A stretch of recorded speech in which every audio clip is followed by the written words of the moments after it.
अपनी मांगों को लेकर गेस्ट टीचर्स ने अनोखे ढंग से शिक्षा मंत्री के सामने रखा अपना पक्ष। अपनी मांगों को लेकर किया उपवास। दरअसल लंबे समय से गेस्ट टीचर्स नियमित करने की मांग को लेकर और अपनी विभिन्न मांगों को लेकर सरकार के खिलाफ धरना प्रदर्शन कर चुके हैं। कई बार की बातचीत के बाद भी कोई आधिकारिक रूप से पत्र जारी नहीं किया गया, जिसके चलते अतिथि अध्यापक संघ के बैनर तले संघ के पदाधिकारियों ने शिक्षा मंत्री के गृह क्षेत्र में उपवास रखा। शिक्षा मंत्री कंवरपाल गुर्जर से बातचीत और आश्वासन के बाद गेस्ट टीचर्स ने अपना उपवास खत्म किया। इस दौरान शिक्षा मंत्री ने चंडीगढ़ में शिक्षा विभाग के और उच्च अधिकारियों से इस विषय में फोन पर बातचीत की और गेस्ट टीचर्स को भरोसा दिलाया कि वह मुख्यमंत्री से इस बारे में विस्तार से बातचीत करेंगे और उनका आधिकारिक पत्र जारी करवाने का प्रयास किया जाएगा। इसके लिए 5 जुलाई को चंडीगढ़ में इनके प्रतिनिधिमंडल को भी बुलाया गया है। आपको बता दें कि अतिथि अध्यापक संघ के राज्य मीडिया प्रभारी राधा कृष्ण के अनुसार हरियाणा के जो गेस्ट टीचर्स के पदाधिकारी यमुनानगर में उपवास पर बैठे, शिक्षा मंत्री ने बातचीत के लिए उन्हें बुलाया और कहा कि हमारी करीब 40 मिनट तक विभिन्न मुद्दों पर शिक्षा मंत्री से बातचीत हुई। सबसे पहले हमारी मुख्य मांग जो कि नियमितीकरण की है, इसको लेकर शिक्षा मंत्री ने कुछ दिन पहले एक बयान दिया था कि उन्हें रेगुलर नहीं किया जा सकता। इसको लेकर भी हमने खंडन किया। वहीं शिक्षा मंत्री ने इस बात को लेकर अपना स्पष्टीकरण दिया कि हमसे आपकी वे हमारी बात करेंगे और अगर पूर्व में भी टीचर्स को नियमित किया गया है, उस बात को लेकर भी अगर कोई पॉलिसी है उस पर हम विचार करेंगे। आगे जो भी हमारी मांगे मानी गई है कि बार बार हमारी बातचीत हुई है लेकिन अधिकारी बात नहीं सुनते, हमारा आज तक कोई भी पत्र जारी नहीं हुआ है।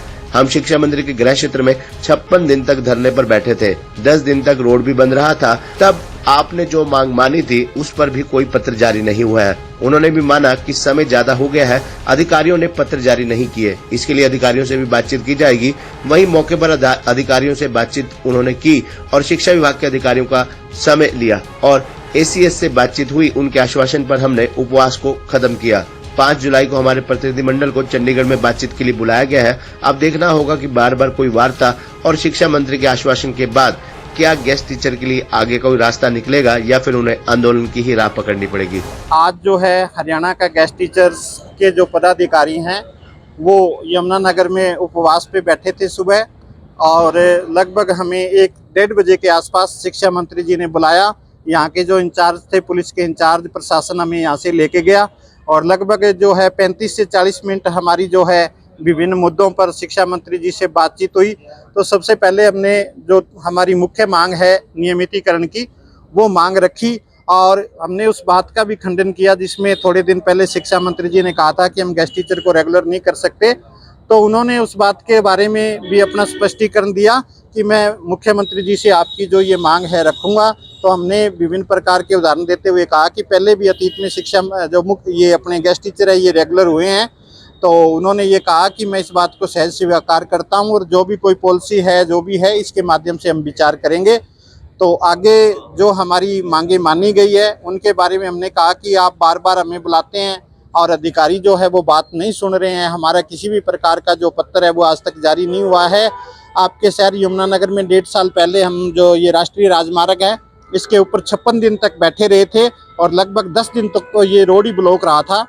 तब जो आपने मांगे मानी थी उनमें से कोई भी पत्र आज तक अधिकारी रूप से जारी नहीं हुआ है। बार बार आप हमें बुलाते हो, हम अधिकारियों से मिलते हैं, पर आपकी बात मंत्री जी इम्प्लीमेंट नहीं हो रही है।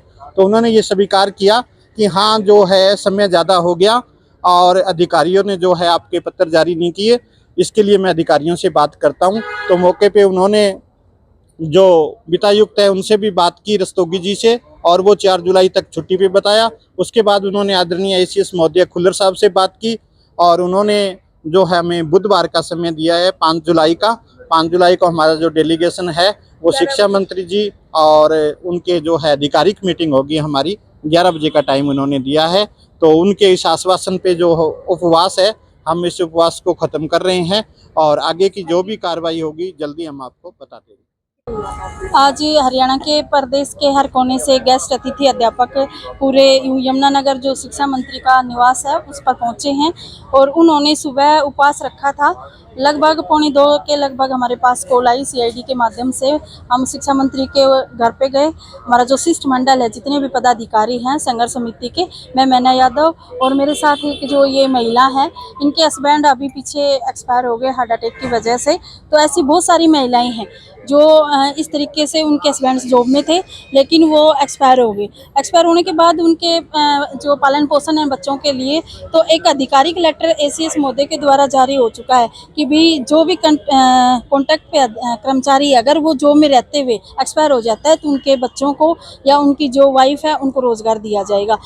लेकिन आज तक वो आधिकारिक लेटर जारी नहीं हुआ है। तो आज शिक्षा मंत्री जी को हमने वो लेटर दिखाया, तो उन्होंने कहा है कि मैं जब आप बुधवार को आओगे 5 जुलाई को, तो उस समय मैं शिक्षा मंत्री जी से मुख्यमंत्री जी से बात कर लेता हूँ और जो डायरेक्टर हैं एजुकेशन डिपार्टमेंट के, उनके द्वारा इस लेटर को आगे भिजवाया जाएगा, ताकि जितने भी हमारी अतिथि महिलाएं हैं उनके हस्बैंड जो जॉब में थे एक्सपायर हो गए, तो उनके बच्चों को या उनकी वाइफ को रोजगार मिल सकेगा। उसके बाद जो हमने यहाँ धरना प्रदर्शन किया था 2 साल होगी, तो उस समय जो मुख्य बातें माननी गई थी, ग्रेजुएटी है, मेडिकल हो गया, कैशलेस मेडिकल है और उसके बाद सर्विस रूल है और 10,000 इन्होंने एक्स्ट्रा देने के लिए हमारी बात हुई थी। तो उनके लेटर 11 तारीख को मीटिंग करने के बाद जो उपायुक्त महोदय हैं राजेश खुल्लर जी, उनसे बात हुई है फोन पे माननीय शिक्षा मंत्री के द्वारा, और वो लेटर। खबरनामा हरियाणा के लिए यमुनानगर से सुमित ओबराय की रिपोर्ट।